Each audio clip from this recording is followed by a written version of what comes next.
13 जनवरी 2026 को यूजीसी ने एक नया नियम नोटिफाई किया, promotion of equity in higher education institutions regulations 2026, और इसके बाद देश के कैंपसों में बहस और विरोध प्रदर्शन होने लगे। आज की इस डॉक्यूमेंट्री में हम जानेंगे कि ये नियम क्या है, क्यों और किस लिए लाए गए, और इनका विरोध प्रदर्शन जगह जगह क्यों हो रहा है। क्या है नए नियम। यूजीसी यानी यूनिवर्सिटी ग्रांट्स कमीशन, भारत की हाई एजुकेशन का रेगुलेटर, 2026 के नियम के तहत हर कॉलेज और यूनिवर्सिटी को इक्वल अपॉर्चुनिटी सेंटर ईओसी बनाना होगा, इक्विटी कमेटी बनानी होगी, मॉनिटरिंग स्क्वाड बनानी होगी। इनका मकसद है कॉलेजों में जाति आधारित भेदभाव को रोकना, खास तौर पर एससी, एसटी और ओबीसी छात्रों की शिकायतों पर ध्यान देना। सरकार कहती है ये बदलाव निष्पक्षता और जवाबदेही के लिए जरूरी है। इन नए नियमों में क्या क्या बदलाव हुआ। हर कॉलेज में ईओसी जरूरी है, जिसमें फीस, एडमिशन, पढ़ाई और भेदभाव से जुड़ी मदद मिलेगी। इक्विटी कमेटी, हर इक्विटी कमेटी का अध्यक्ष कॉलेज का प्रमुख प्रिंसिपल होगा और इसके सदस्य एससी, एसटी,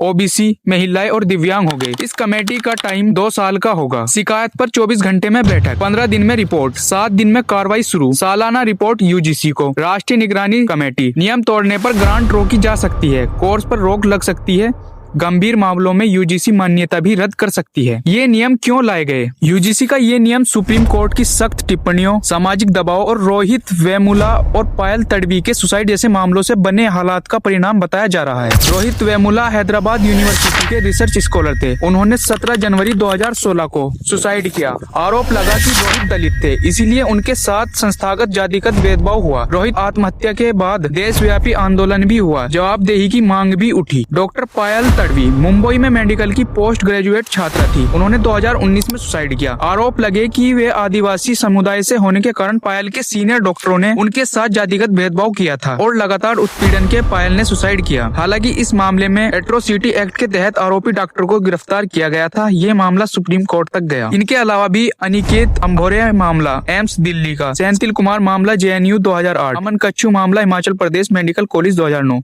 इसके अलावा अन्य मेडिकल कॉलेज और केंद्रीय विश्वविद्यालय के और भी जातिगत भेदभाव के मामले भी है, जिन पर सुप्रीम कोर्ट में चर्चा हुई है। और यही सबसे बड़ी वजह थी नियम के बदलाव को लेकर।